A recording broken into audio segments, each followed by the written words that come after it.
هو روح النعمة وروح القداسة وروح القوة وروح الحكمة والفهم وروح المعرفة، كما ورد في سفر إشعياء النبي الصح 11 آية 2. وهو روح العزاء أيضا، والسيد المسيح سماه المعزي، وقيل عنه أيضا أنه روح الحق. والروح القدس هو روح الآب وهو روح الابن، وهو أخنوم الروح في الثالوث القدوس. الكنيسة الأولى كانت كنيسة قوية لأنها كانت تعمل بالروح القدس. الروح القدس هو الذي كان يرشد الكنيسة، وهو الذي كان يقود المجامع المقدسة، وهو الذي كان يتكلم من أفواه الرسل. قال لهم السيد المسيح: لستم أنتم المتكلمين، بل روح أبيكم هو المتكلم فيكم. والروح القدس كان هو الذي يبكت الناس على خطية، وهو الذي يقودهم إلى البر، وهو الذي كان يختار الرسل. قال لهم: افرزوا لي برنابا وشاول للعمل الذي دعوتهم إليه. وكان يقود المجمع المقدس، وأول قرار للمجمع المقدس توج بعبارة: يرى الروح القدس ونحن كذا كذا كذا، في سفر الأعمال إصحاح 15. فالكنيسة الأولى كانت كنيسة الروح القدس، وكان الروح القدس هو الذي يقودها، عشان كده كانت كنيسة ناجحة. وإذا أردنا أن نكون ناجحين ككنيسة وكأفراد، ينبغي أن نجعل الروح القدس يتولى قيادتنا ككنيسة ويتولى قيادتنا كأفراد. وهكذا توجد حاجة اسمها شركة الروح القدس. والمقصود بشركة الروح القدس كما ورد في آخر الرسالة الثانية إلى كورنثوس، وكما تسمعون ذلك في البركة التي تقال في آخر اجتماع. شركة الروح القدس يعني الروح القدس يشترك معنا في العمل. فأنت علشان تمشي صح في حياتك لابد أن تسأل نفسك في كل عمل تعمله: هل روح الله يشترك معاك في هذا العمل أم لا؟ إذا كان روح الله يشترك معاك تبقى تعمل، إذا ما كانش يبقى بلاش.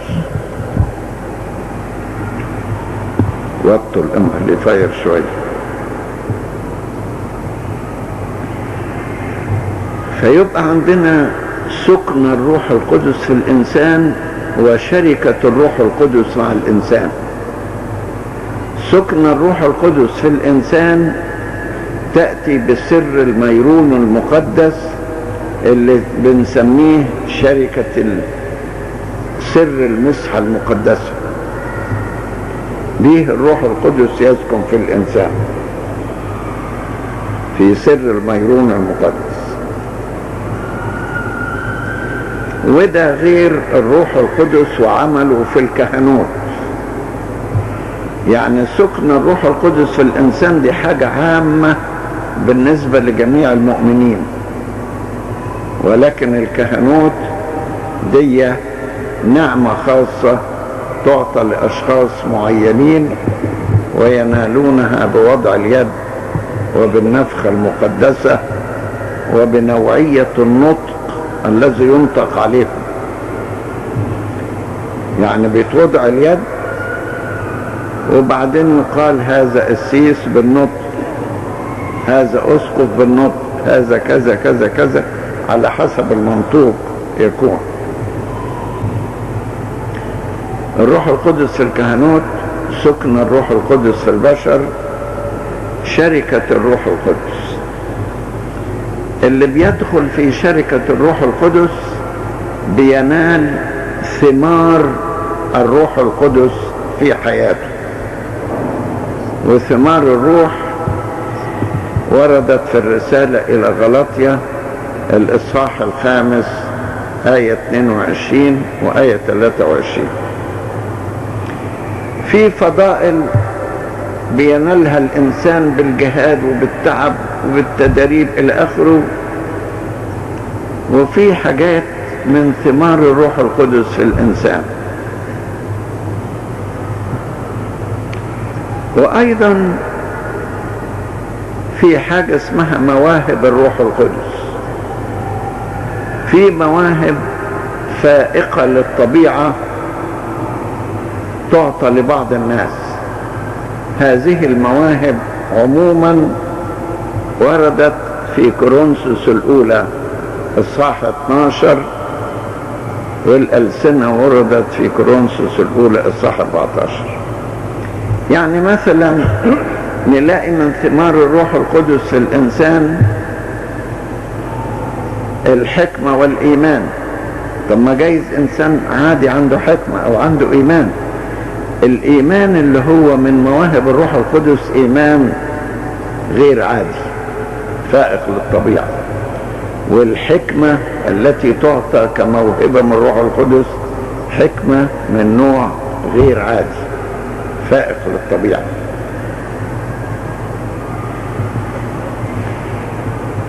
الإنسان الذي يسكن فيه الروح ويدخل في شركة الروح القدس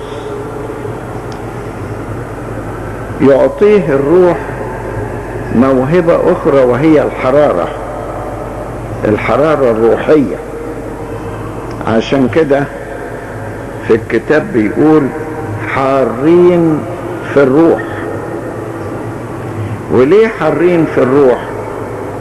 لأن الروح القدس قيل عنه إن هو الروح الناري، ونزل على التلاميذ على هيئة ألسنة كأنها من نار. فالإنسان الروحي يكون حار في الروح، في خدمته حار في الروح، في محبته حار في الروح،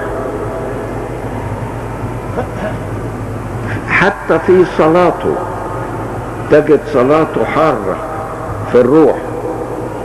إن وجدت نفسك ما عندكش حرارة لا في صلاتك ولا في خدمتك ولا في علاقتك بربنا، اعرف انك انت لم تشترك مع الروح القدس اشتراكا حقيقيا يمنحك هذه الحرارة.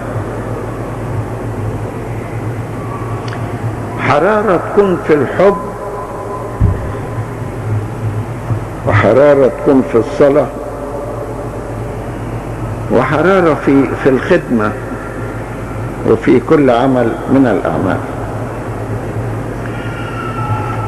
اللي بيدخل في شركة الروح القدس مش بس بيأخذ ثمار الروح القدس وأحيانا مواهب الروح القدس ولا بس حرارة من الروح القدس، إنما يأخذ أيضا قوة من الروح القدس، لأن الروح القدس هو روح القوة.